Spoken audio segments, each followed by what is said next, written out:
Okay, so this is the Kenwood DS2000, and I'll be showing the speech capabilities of it, and the tuner on top, and then this is over here is the SWR bridge, talking SWR bridge watt meter, called the TW1. The forward power is 0 watts. And over here I have a talking BOM multimeter. I can even turn that on.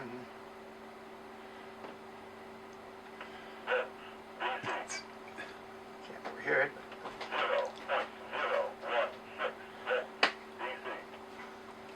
That on. So anyway, I don't know if you can see all these things. And then I'll demonstrate tuning the radio on different 20 meters and 40 meters. And just do one band, John. Okay. Let's go to 40 meters. BFO 7.19507.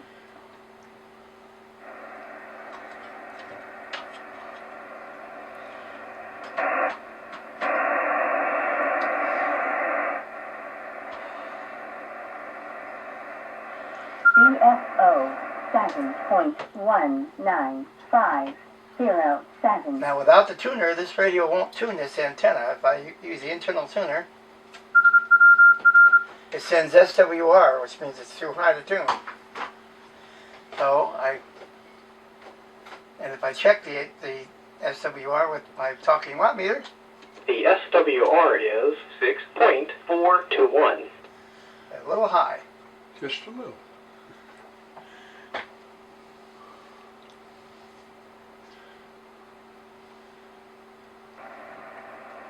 So I switch the tuner in line, and that tone is an indication of what the level is. I'm monitoring my reflected power.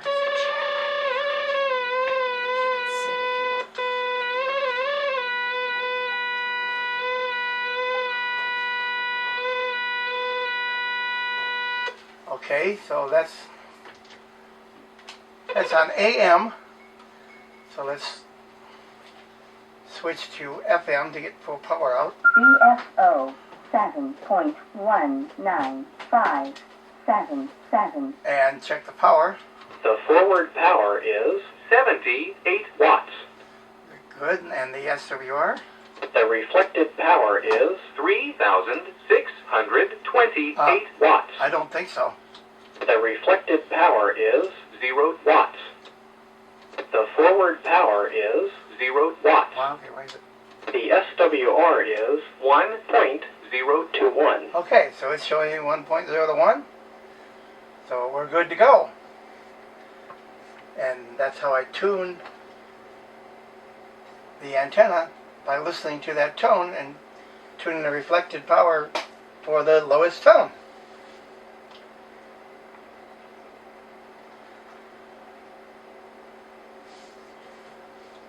Okay. BFO 7.1 This radio will also read S-meter reading. S3. That's my noise level right now, which is pretty good.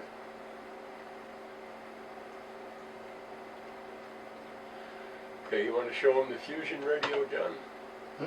Fusion radio. Fusion radio. Yes, okay. This is the Yaesu FT M100.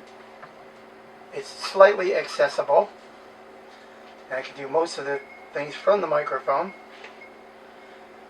I can check the frequency. Beat memory 0191466.660. And it tells me what memory channel it's in and what frequency it's on. I can go to the other band. I had to do that from the radio. B. Memory 006.448.275. Now I'm on our local fusion repeater on UHF. That I'm switching between digital wide, FM, and auto. And you notice in the auto position, I get a lower beep. This radio will beep low when you're cycling through things such as the power. That's high power, which is the default, low, medium, high. So it makes it accessible that way. By accessible, what do you mean, John? Accessible to me, meaning I can tell what it's doing. A radio that just displays something and doesn't give any audible indication is not accessible. And that Yaesu is 2 meter 440. Right. Besides the confusion. Yes. Notice I said confusion. Yeah. That's what I call my net. Okay. The fusion confusion. Tell them about your net. I do run a fusion net on Fridays at 8 o'clock on the 448.275. I also run one on Monday nights on the 146.66, which is also on usury pass. And that way people with 2 meter radios don't have 440 capability can get a chance to check in as well. And it's just the purpose of the net is just to get people together and play with their new fusion radios, see what they'll do. I also can go into Wires X mode. I switch to Ron's repeater.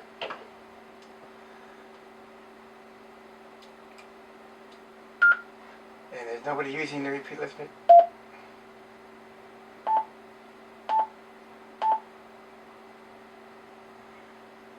nobody's using the repeater right now, so go back into fusion mode. If I press and hold the mode key, it's 2 beeps, and I wait. That little series of tones told me that I am now in Wires X mode, and from there I can choose a room. If you can see the display, I think you can dial through the rooms that you want to connect to. But in my case, I would have to punch it in on the touchtone pad, knowing the room number, and then if it's successful in connecting, I'll get that same tone. We won't connect. So. Okay, do you still run the net on 712? On Wednesday, yeah, regular net on Wednesdays. No fusion on 712. No, but tell them about the net that you... Yeah, I run the Superstition Amateur Radio Club weekly net every Wednesday at 8 o'clock. 14712, 449.6. They're linked full time.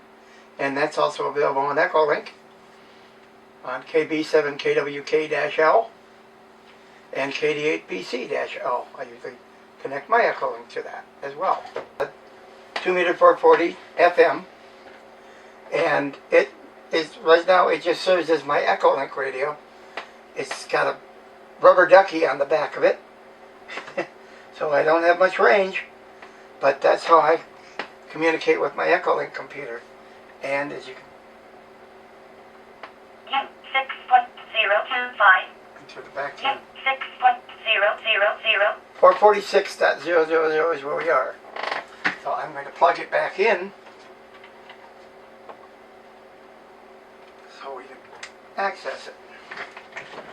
Then I have this Kenwood TMD74A, which is a bit on the expensive side for a handheld, but the beauty of it is SA memory 600. everything talks. If I it's on 446.000, so I can access my Echolink, and I can bring up.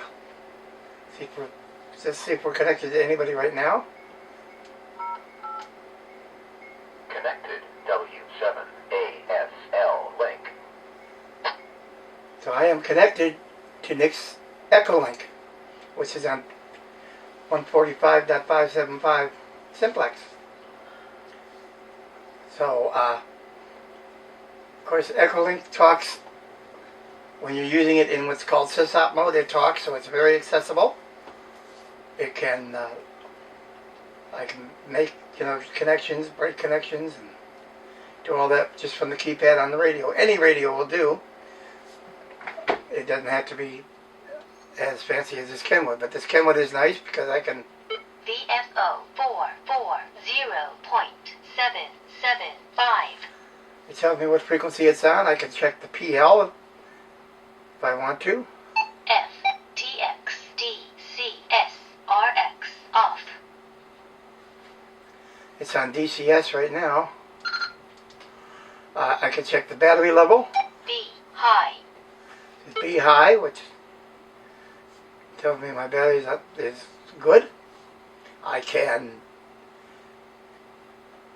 Tone. There's the tone. I can see if I want to see where the PL is set. F tone 107.2.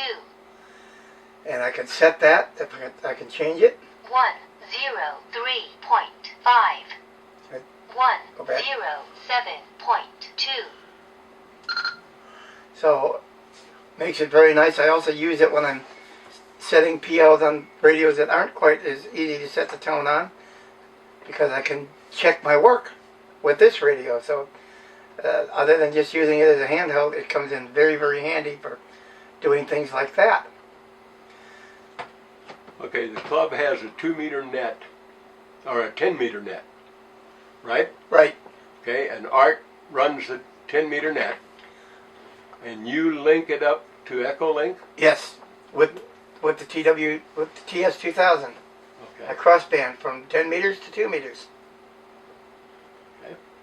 And that's important to know because the club has more nets than just the Just the 20 HF meter. net. Right, Yeah. okay. And I can do that very, very easily. I Enter go to memory 29. 029.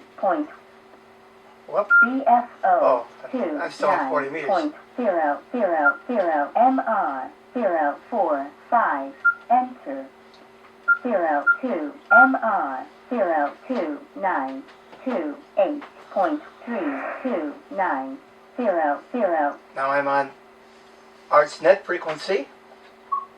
I go to the other side of the radio. Menu 6 MR 00145.575 That's on the 00. Nick's crossband frequency, or Nick's Echolink frequency. And as we go to menu, 6 1A off. and I'm on menu 61A, which is where I want to be, and I Menu 6 up arrow twice. Menu 6 1A C. Now, if I transmit on my Echolink, KD8PC, I had the volume down, KD8PC. Well, I was connected to him. Yeah. Supposed to come out. Oh, I know why. I had the squelch open. K88PC.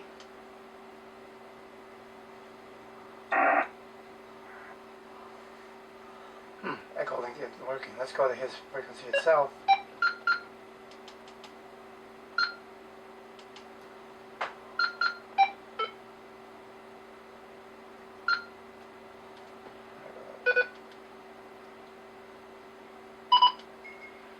Memory 600.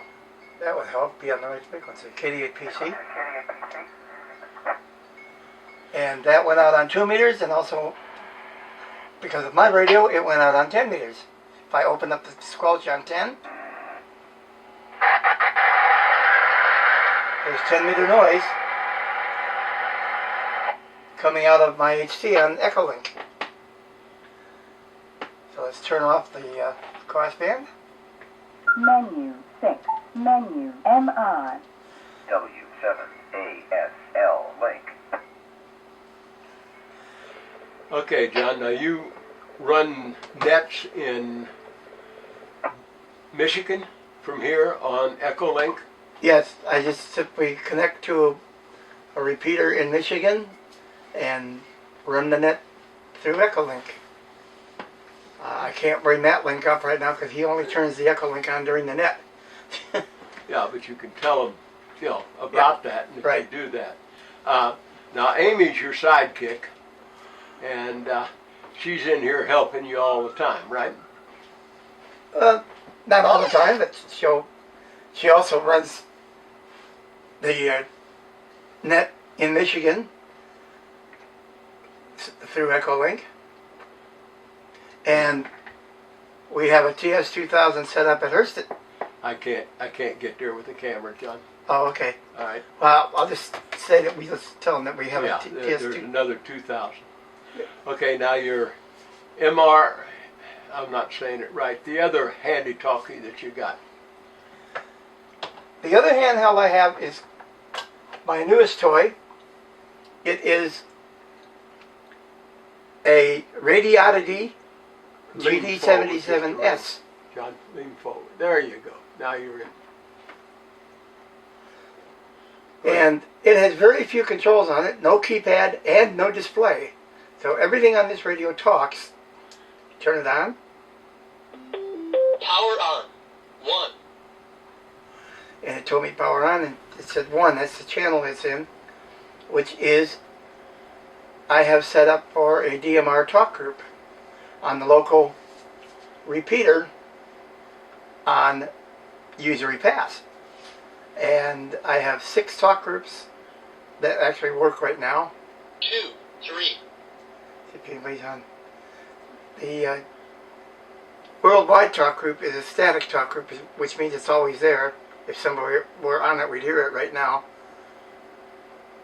I also have analog frequencies in. 5, 11, 16, 15, 14, 13. So I can go for a channel. I have in channel 13. I have programmed next frequency, KD8PC. So in channel 12, I have my 12. 446 even, KD8PC.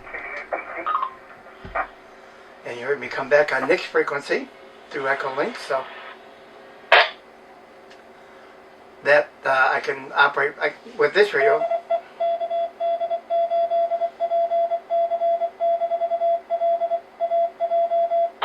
That was my Echolink radio ID. It said KD8 DE KD8PC-L AJ. And being that there's no keyboard on this radio, I can't control on the Echolink, but I can use it if I've already got it set where I want it. Nice thing this radio has is a button on the top that if I press it, Channel 12. Receive frequency 446.0. Transmit frequency 446.0. Power low. tells me everything I need to know. I can turn the power from low and high, I can turn the scan on and off, and the radio speaks it all. But the trick is you have to be able to program this radio from the computer. And with that, you use their software.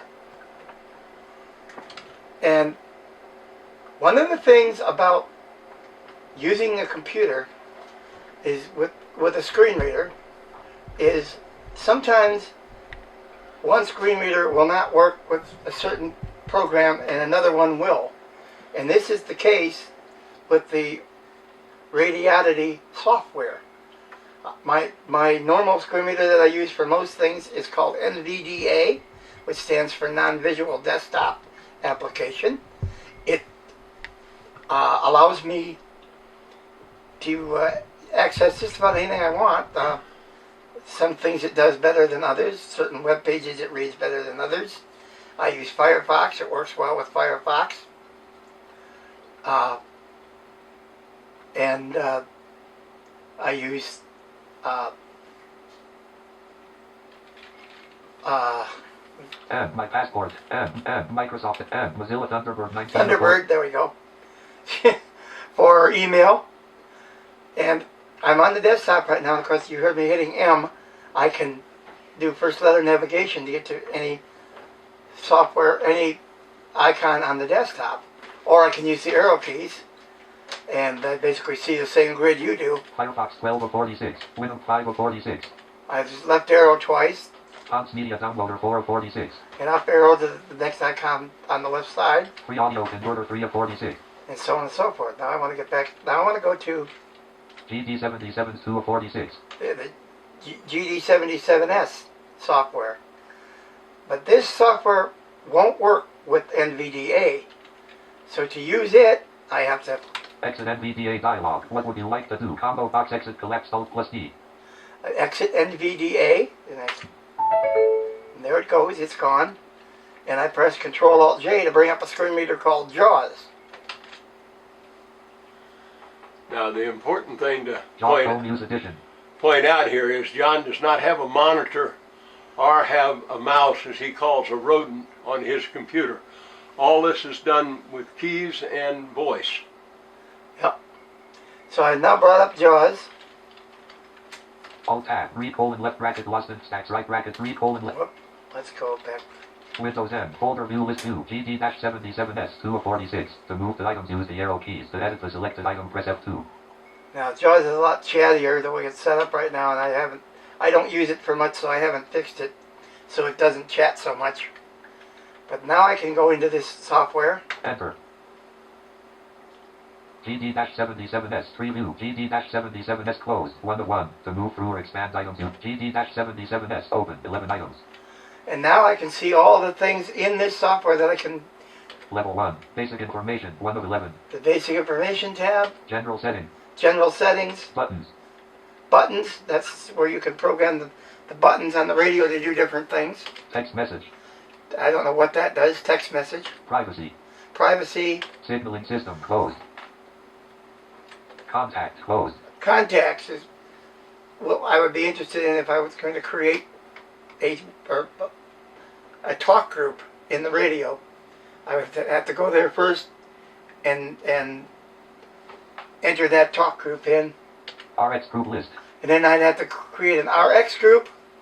Zone. Channel. Scan. And zones and channels. Zones are basically the radio has 16 channels per zone, and then if you use more than 16, you put them in a second zone or a third zone, and all they are is basically ways to separate your channels so that you can have them in some logical order that you prefer. But all of that, I can access all of that with this software and this screen reader. Chat zone. And I took the software that was in the radio, the firmware that was loaded into the radio when I got it, saved it, and then modified it and saved it back to the radio, and it worked first time for me, so I was rather pleased with myself. And I'm not going to make any changes, but you can see how I can now program my radio when I'm done and ready to do something, when ready to enter it into the radio. I have a cable coming out of the computer, USB on one end, and looks like a mic jack, just like a lot of these new handy talkies use. Plug that in. Now when I turn the radio on,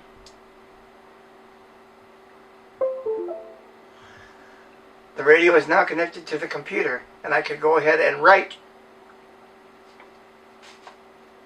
the software. Now, I have nothing loaded in right now, so I'm not going to write anything, but I could. And it would read me percentages and then say, write successful, and then I turn the radio off, unplug it, and it's ready to go. So very easy for me to program this radio.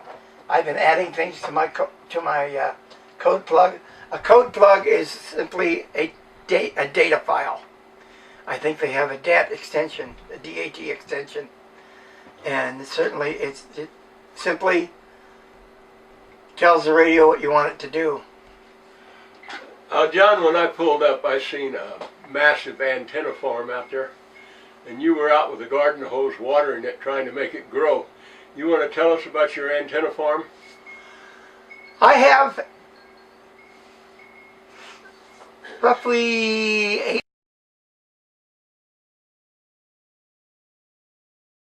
antennas, I think, here in this little mobile home park. I'm very, very fortunate. Most parks don't let you put up antennas at all, and I think they have limits now, but I've been here so long nobody's bothered me, and I'm not going to ask. I have a G5RV Junior on the south side of the house, which is the antenna I tuned up on 40 meters. And then along the north side I have a 10 meter vertical, the Amtron A99. I have a dual band vertical of some sort, about 9 foot long for 2 meters and 440. That's the antenna that's connected to the Yaesu. I have a smaller dual band vertical that came from RadioShack.com. That's the antenna that's connected to Amy's radio. I have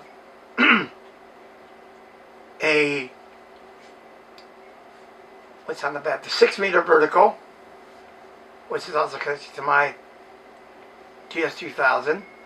I have a small 2 meter ground plane, which I have set up so I can hook to my HTs. And the 2 meter ground plane is hooked to my TS2000 for getting into Nick's crossband and so on. And that's not very high. It's on the west side of the house, right at the roof line. And I have a mag mount on the shed. Oh, and a 220 vertical. You may notice radio to the right of the Yaesu, which is a Kenwood, it's just a copy of a Kenwood. And that is my 220 radio where I normally run my Echolink. I have a 220 vertical up for that. Not using it right now because I'm having some issues it's getting into my Wi-Fi, and I have a new Wi-Fi router, thanks to Larry, that I have to get around to hooking up one of these days and see if that clears it up. So in the meantime, I'm just running my Echolink off that old Kenwood sitting up top. So I'm fortunate to have a lot of antennas here that most people in mobile home parks wouldn't have. How long have you been here, John? How many years have you been here? About 15 or 16, I think, since '02. Okay. So. Anything else you'd like to add? Well. All right, go ahead. Okay, one other device that I use is a Braille display. This particular model is ancient by today's standards. It's about 12 years old, but they've gotten smaller and nicer and Bluetooth capable and all that. But I only basically use this one for one purpose right now, and that is to keep the ground wave check-in list for the 1010 net, which I run once a month, and that way I can log on the computer and read the list on the display. And so I have the list loaded in to this device, and so right now I'm looking at a call sign here, AD7BC. I can move down, N7BDL, KA7BHK, and on and on. And that saves me from having to Alt-Tab back and forth between two windows on the computer, and makes it a lot smoother for running the net. I can have the list right in front of me and arrow down, scroll down through it, and read it on the display, and people over the air don't have to listen to the chatter of the computer telling me who's next on the list. So that works out very well. There's a lot of other things you can do with a Braille display. There's a gentleman in Texas, a blind guy named Jim, who created software called JJ Radio, and it'll interface with all the main brands, Kenwood, Yaesu, ICOM. It'll even work with the Flex radios, which I someday love to try. And he created it for the Braille display, basically. It will work with speech, but he wanted it because he hates listening to computer chatter when he's trying to do things on the radio. So, but I don't have this display hooked up to the computer. I just using it as a standalone device, and it's got the ground wave check-in list in it, and I can use it that way. So that's the other devices. Now, John, on some of your radios, I know people have given to you, and some of them you bought. The 2000 Nick give to you? Yeah, he got a very good deal on it. It was not working. He sent it in, and they repaired it under warranty, and so he passed it on to me, and I was very, very thankful. The other 2000, and actually that's the 2000 imaging. The one I'm using was given to me as a parts radio. It did not work. The guy had been messing with it for years and said, "The heck with it." I found somebody that fixed it for $50. So I'm very, very fortunate to have a couple of. Right, and that guy was Jim, East West East, up by Tucson. And he said he was going to throw the radio away, and I said, whoa, wait a minute. Don't do that. So anyway, John was very fortunate to get the radio fixed, and now he has 2000s, and he got the Yaesu. I think he bought the 100, and he was very fortunate to get it. He won a radio in a contest. What model was that, John? That was the FTM 7250, and I was able to trade up to this one. It basically cost me about $80 to trade up to the FTM 100, and that was with adding the speech board. So he's a wheeler and dealer, and he doesn't have the money to buy a lot of this equipment. What I was trying to stress. He's got an awful lot of stuff accumulated here, but he doesn't have the cash flow and the income to purchase a lot of it. Anyway, John, I think that pretty well wraps it up. We'll put this all together and look at it. We may come back later. So, Alrighty. okay.